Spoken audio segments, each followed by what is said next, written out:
But the theme for tonight's show is about acknowledging reality. And I think it factors in for all the teams involved in the trades that we're going to discuss tonight. You know, I talked about this in our season wrap-up show, but the Lakers and the Nets are not close to being a top-tier contender. If everything goes absolutely perfectly for them in their off seasons in terms of moves on the periphery, they're just simply not going to be as deep with talent as teams like the Clippers or like the Celtics or like the Bucks or like the Warriors. Those are the teams that I think I'm going to have in my top tier of contenders going into next season. Obviously, right now, not knowing what other moves are going to take place. But those teams are just better than you right now. Which means, in order for you to win, you need things to break right for you. You need someone to get hurt. You need some sort of playoff path that involves one of them getting upset. You need things to break your way if you're Brooklyn or the Lakers in order for you to win the title. I would argue even more so for Brooklyn than it is for the Lakers, because at least with the Lakers, you got Anthony Davis and LeBron. So if Anthony Davis, for whatever reason, manages to regain his form from the bubble when he was a top 5 NBA player, the Lakers will have 2 of the top 5 players in the NBA. So even though they might not have the depth of the top teams, they might have the 2 best players on the floor in many of their matchups. Brooklyn, let's say Kyrie Irving and Ben Simmons are healthy. What's Kyrie, the 17th or 18th best player in the league? If we're being generous? And then Ben Simmons maybe 30th? And I feel like I'm being really nice to both of those guys there. The reality is it's Kevin Durant and not a whole lot else. And I'm not a big purgatory guy. We're going to get to that a little bit later tonight with the New York Knicks. I'm a big believer in pushing your chips to the middle of the table. I believe in trying to win the NBA championship. And that signing up for first and second round exits, I just don't really see the point to it if your goal is to get the trophy. And so it's important for the Nets and the Lakers and the Blazers too, when we get to them, to acknowledge the reality of their situation, which is that they are not good enough. So then you have to make a decision about where you move from there.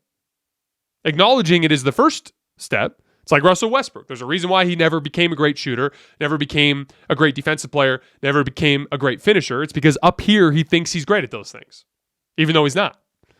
So because he never acknowledged that reality, he never did the work to rectify those issues. The Nets and the Lakers have to acknowledge their shortcomings right now. And once they do that, they can start to accept reality and move on. So obviously the Nets, for good reason, don't want to sign Kyrie Irving to a 5-year max. Don't blame them. He was incredibly unreliable over the last couple of years.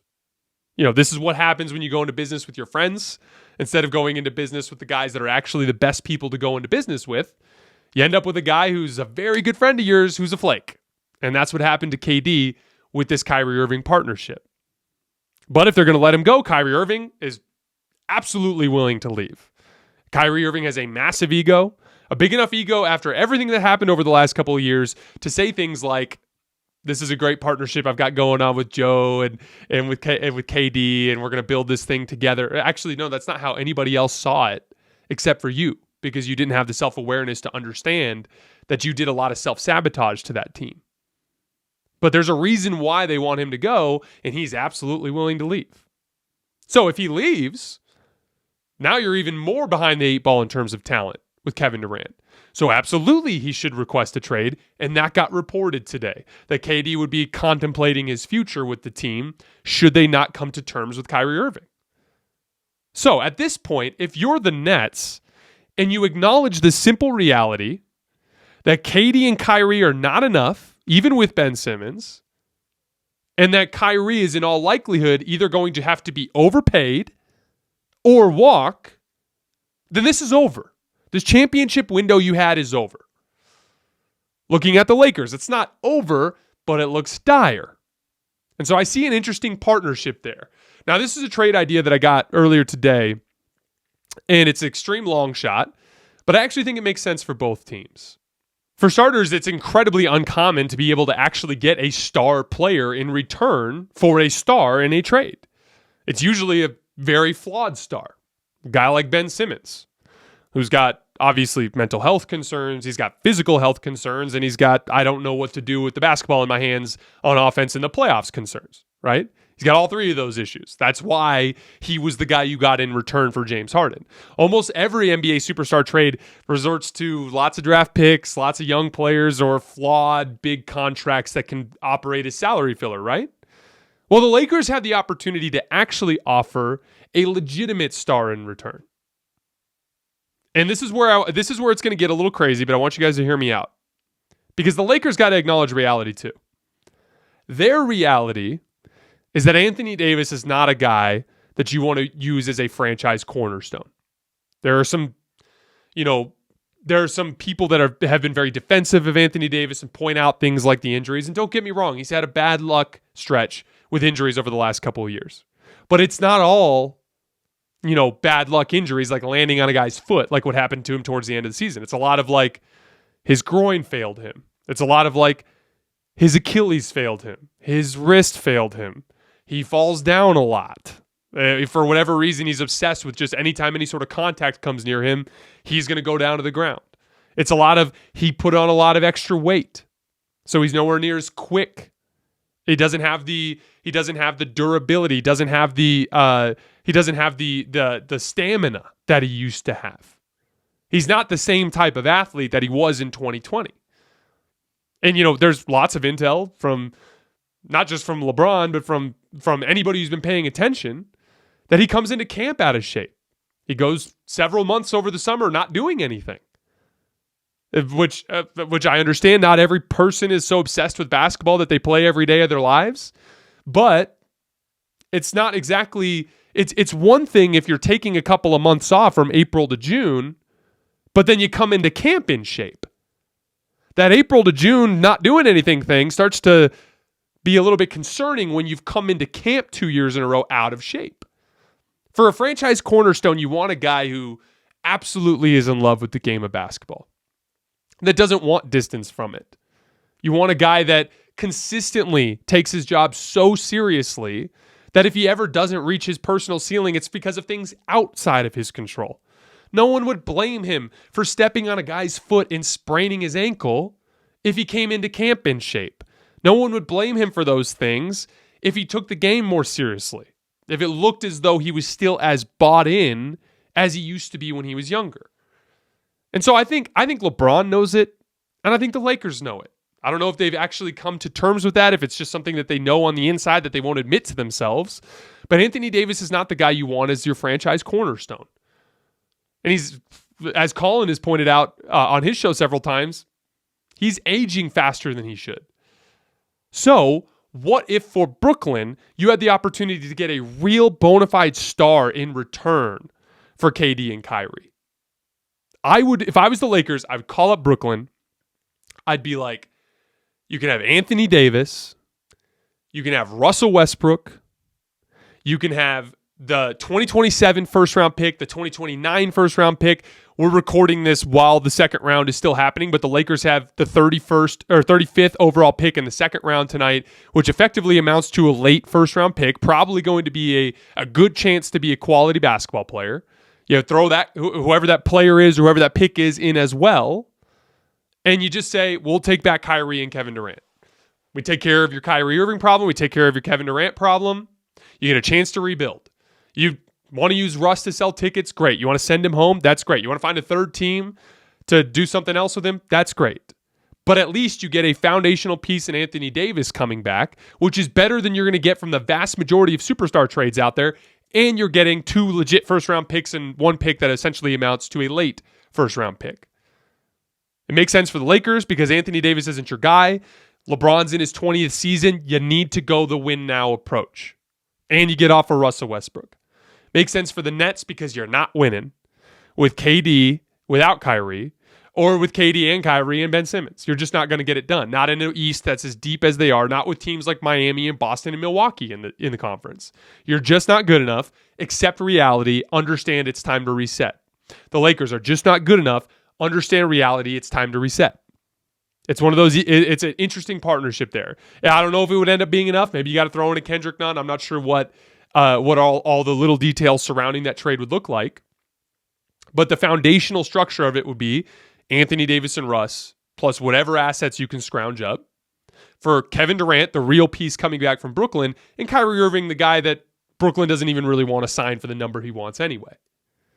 And then from there, I actually love the basketball fit for the Lakers. Yeah, obviously you've got to find athleticism in the front court to help compensate for LeBron and Kevin Durant and their age and their unwillingness to buy in on defense all the time. But they instantly become one of the most intriguing offensive teams in the league. We already know what the KD-LeBron partnership, the Kyrie-LeBron partnership looks like.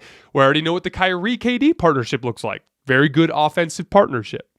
You know, LeBron brings that high-level playmaking and game management that KD and Kyrie struggle with. And KD and Kyrie bring in that high-level shot making that LeBron struggles with from time to time, right? Especially as he's starting to age. I think it makes sense for both sides. Now, beyond that, if I was running Brooklyn and you wanted to commit to this, I would re-sign Kyrie to whatever. If you want to negotiate down on specific terms, that's fine, but just sign Kyrie. Because at the very least, if things do go south before the trade deadline and you decide, never mind, I don't want to do this, you can at least use Kyrie as an asset to try to get something in return. But at the very least, you can't let him go for nothing. That would be the absolute disaster outcome for Brooklyn. You either need to sign Kyrie or you need to trade him. No matter what, you can't let a player like that go for absolutely nothing. And if you're the Lakers, the Russell Westbrook trade was already going to be a disaster. If you could pull somebody back the caliber of a Kyrie Irving, even if you just tried to focus on that move as a one-for-one, if you needed to include assets, I like that one as well. I mean, it's hard to say exactly how this thing ends out because so much of this feels like gamesmanship from Kyrie and from KD trying to leverage the Nets into getting a contract. But I think there's an interesting opportunity for a misery loves company type of trade for two teams to kind of reset and to potentially make the Brooklyn kind of reset for a potential run for the future and the Lakers to go all in for right now. Last but not least, I wanted to talk about this Jerami Grant trade to the Portland Trailblazers. You know, Damian Lillard, there's a gap between him and Steph. And it's not in the way that you would think. Because in terms of on-ball ability, Dame is every bit as good as Steph. He can shoot the ball off the dribble nearly as well. He's a little bit more athletic, so he can get better separation from time to time. He's got a nasty step-back game. But Steph has him beat everywhere else on the floor. Feel for the game, movement without the basketball. Steve Kerr did an interview with Zach Lowe the other day, and it was so interesting to hear Steve Kerr talk about how he attributes Steph's off-ball success to the reps he got at Davidson not being the point guard, but being basically an off-ball player that they'd run off of screens nonstop and try to run things for him. That kind of practice that Steph got there has amounted to one of the biggest things that differentiates him from his peers at his position. Dame Lillard is not interested in moving without the basketball. Dame Lillard is not interested in competing on defense the way that Steph does. Those two specific details are what allows Steph to be a super duper star while Dame is something less than that. But Portland needed to acknowledge their reality as well. Going with offense and shooting around Dame was not working. Going with very versatile bigs that are offensive oriented like Nurkic or CJ McCollum on the wing as that backup scoring option with, underqualified 3-and-D guys on the wing, it just wasn't cutting it. It wasn't getting the job done. I love the idea of going all in on the defensive end with Dame.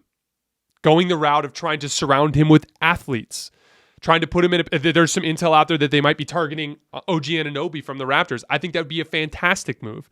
If you could get OG Anunoby next to Jerami Grant, next to Dame Lillard, there's less pressure on Dame to be the dominant defensive player that you hope from the guard position when you've got guys like that cleaning up messes behind him.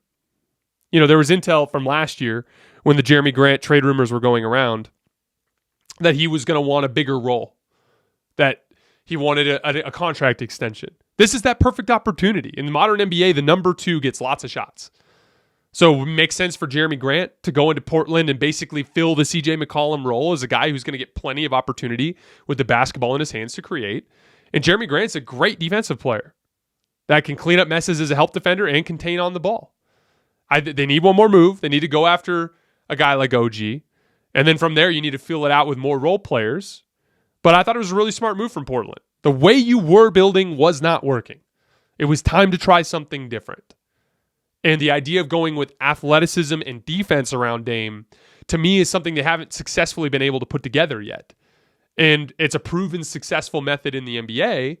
And it might be something that gets a rejuvenated Dame, who at the peak of his powers is a bona fide top 10 NBA player. And I'd love to see him get the opportunity to play with the type of athleticism he needs to succeed at this level.